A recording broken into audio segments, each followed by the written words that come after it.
I bow to all the seekers of truth.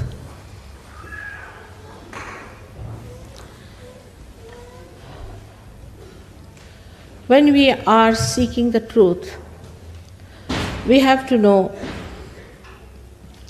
we have to be honest about it. Because it is benevolent for us, not for others. We are seeking the truth for ourselves, not for others. Another thing we have to remember, very humbly, that truth is what it is. We cannot change it, we cannot organize it, we cannot maneuver it. It is what has been and will be. And what is the truth?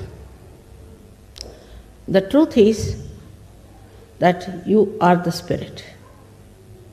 You are not this body. You are not this mind. You are not this ego. And you are not this conditioning. You are the spirit. But so far, you have been a human being. But to be a human being itself is a very great thing. It's the greatest thing to be a human being. Perhaps we have not realized the value of our life because we do not know what we are. The way we waste our time, waste our energies, waste our attention on things which are senseless, because we still have to understand the greatness of our being.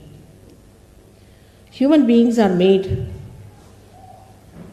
with such care, so beautifully, such delicate working of the divine, from amoeba to this stage, passing through various stages. Such a beautiful thing has been created as a human being. But first we must have this attention to ourselves that there must be something. It cannot be a purposeless doing. It cannot be something just a chance. It's a wrong idea to play with. If the gravitational force of the earth or any one of the galaxies changes, there will be disaster, absolute disaster. So many things in the cosmos if you study. The coefficients that works out the different balancing and the different weights and the movements of the different bodies show us that there must be some purpose. And they do not trouble us. It's all as if made for the stage for human beings, that the human beings have to come on the stage and all the preparation is made for the great drama. I think it's high time that great scientists should look at it and start wondering why is it the way it is made, why we are so much looked after. The whole cosmos seems to be within ourselves, as if we have buttons which move the cosmos, which control the cosmos. Everything is going on so smoothly otherwise, except when we do not try to understand ourselves. It has been said practically in all the scriptures that you have to seek yourself. You have to find yourself. Though I think many of the scriptures have been a little bit changed and have been used for certain purposes, still they could not get over this point that you have to become the self. You have to be born again. But that is not an artificial thing. We are human beings, not artificially made. We are made really by some sort of a living force from amoeba. We are not just made with some sort of a thinking or a mental projection. It is not a mental projection by which we have been human beings. It is something spontaneously happening, a living force within us which has brought us to this stage, with a purpose, with a meaning. And now, at this stage, we are free to do what we like. Many people ask me, what was the need to give this freedom to human beings? It was very necessary. If you have to have the ultimate freedom, you must know how to deal with it. You have to understand. Of course, human beings have to make mistakes. To err is human. And we have to understand that this trial and error business has made us understand. Also, those who have not understood must understand that there must be a wiser, a surer way to achieve that goal of self-realization, of self-knowledge.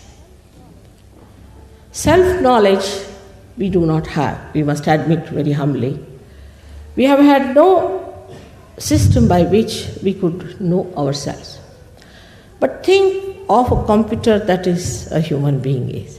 As soon as you see me, you know I am there. You don't have to go for programming. You don't have to consult anything. You don't have to use any kind of computer or some sort of a complicated machinery. Automatically, spontaneously, in a split of a second, you know that I am standing before you and talking to you. Such a computer we cannot create. But the Divine has created such a great computer, and that is the human being. And this human being is the only one who is going to achieve that higher state which we call as the spiritual state of the self. Because in the science they deal with the tree, I should say the outside, but they cannot go into the roots. To go into the roots, you have to become a subtler being. Unless and until you become a subtler being, you cannot go into your roots to find out what are your roots are. And that is what is self-realization. When you become subtler, then only you can go into your being and can find out what actually you are. Also, to look after a tree which has not known its roots is a very difficult thing. What happens is that when you do not know your roots and you start growing and growing and growing, you go very deep down into that where you find that you have lost your way. Actually, you are not going deeper. You are spreading outside more and more. And then once you start going to extremes because of your freedom, you lose your way. That's how today everybody is saying a shock is going to come. We are all going to face a shock. This is going to happen, that is going to happen. But actually it is absolutely in your hands because the whole of the cosmos is within you. The cosmos is working under your control, complete. It is absolutely looking after you.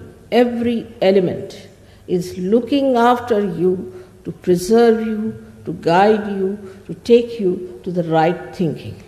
But in your freedom, you have to achieve that.